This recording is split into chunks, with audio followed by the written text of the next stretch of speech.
120 l'invité de Vincent Veilleux. Vous l'avez sans doute remarqué, hier en début d'après-midi a eu lieu le traditionnel test annuel des sirènes. Il était 13h30 précise lorsqu'on retentit les quelques 7800 sirènes d'alarme du pays. 5000 installations sont fixes et 2800 sont installées sur des unités mobiles destinées notamment à atteindre les zones peu peuplées. Et le but de cette opération, supervisée par les équipes de la protection civile, est de vérifier que tous les systèmes fonctionnent correctement, mais aussi accessoirement de rappeler à la population les bons comportements à adopter en cas d'urgence. On va en parler avec vous, capitaine Guénolé-Fischer, bonjour. Oui, bonjour. Vous êtes le suppléant du commandant de la protection civile vaudoise. Oui, le commandant, c'est le colonel Fleutier. Il peut malheureusement pas être là ce matin. Il vous salue bien. Merci. Il est actuellement chez son ORL pour un contrôle d'urgence. Oui, il a approché son oreille un petit peu trop près d'une sirène hier après-midi pensant qu'elle ne fonctionnait pas lorsque elle s'est tout de même mise à fonctionner. Aïe, oui. Oui. Il faut dire que c'est un son très puissant. Hein. Oui, on parle tout de même d'un volume sonore pouvant atteindre les 135 décibels à une distance d'1 mètre. C'est un petit peu comme si vous étiez à côté du réacteur d'un avion pendant qu'il décolle. Effectivement, ça décoiffe. Oui, parce qu'on doit les entendre partout, même avec les fenêtres fermées et qu'il vente ou qu'il pleuve. Affirmatif. Alors, rappelez-nous ce qu'on doit faire si on entend ça. Oui, alors, le premier réflexe, donc là c'est juste un exemple. Hein. Ouais, oui. Le premier réflexe, c'est de vérifier la date et l'heure.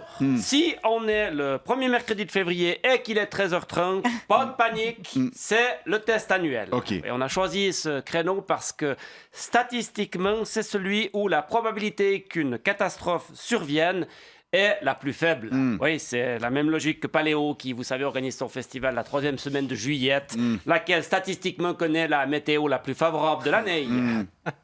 Malin. Ouais, hein. Bon, alors après, les statistiques, vous savez ce que c'est. Hein. On l'a encore vu l'année dernière à Nyon, où il avait quand même pas mal royé. Donc, on ne peut pas totalement Non. exclure qu'une catastrophe survienne pile au moment du test. Ce serait vraiment pas de bol, mais on sait jamais. Donc, le bon réflexe, c'est de quand même allumer la radio, si vous possédez un récepteur DAB, ou de consulter l'application Alerte Suisse, puis d'informer ses voisins. Il faut donc attendre les instructions diffusées par les médias nationaux avant de se précipiter dans les abris. Oui, de toute façon, il n'y a pas assez de place pour tout le monde dans les abris. Hein. Et puis surtout que la plupart d'entre eux sont transformés en fitness ou en cave à vin, donc inutile de passer à cette option, effectivement. Il y a plusieurs types d'alarmes, non ? Alors oui, il y a l'alarme générale qu'on vient d'entendre et qui prévient donc la population d'un danger imminent, tel que phénomène météorologique ou naturel violent, accident chimique ou nucléaire, ou guerre, bombardement ou autre. Ça sonne pendant 60 secondes toutes les 2 minutes. Ouais. Et puis alors, il y a cette autre alarme. Ah ouais. Voilà, c'est pas un bâton. Non, c'est pas. Celle-là, on la connaît moins. Hein. Oui, alors parce qu'on la teste pas à l'échelle nationale, hein, c'est l'alarme eau qui ne peut être déclenchée que dans les zones en aval des barrages, au cas où il y en aurait un, par exemple, qui pèterait. Voilà. Alors, il faut pas perdre de temps à allumer sa radio, même si on a un récepteur DAB. Il faut juste foutre le camp et rejoindre une hauteur. C'est ça, il faut prendre de l'altitude. Pas un arbre, si possible, parce que les arbres, ils peuvent s'arracher. Bien sûr, à plutôt cause de l'eau. monter sur la colline. C'est ça. Ces alarmes ont déjà été déclenchées en dehors des périodes de test. Alors oui, ça arrivait quelques fois, mais alors je dois dire, c'était chaque fois des fausses alertes. Oui, la dernière, c'était le 15 juillet 2024, dans le canton de Vaud. Les sirènes s'étaient déclenchées à 8h du matin, je ne sais pas si vous vous en souvenez. Puis Absolument. une deuxième fois, 1 minute après. Oui. Comme en cas de vraie alerte, mais heureusement, les gens ont pu se rassurer en écoutant la radio. Alors non, parce que la radio n'était pas au courant. Oui. Puis vous savez, à 8h, toute l'équipe de la matinale est au café, de toute façon.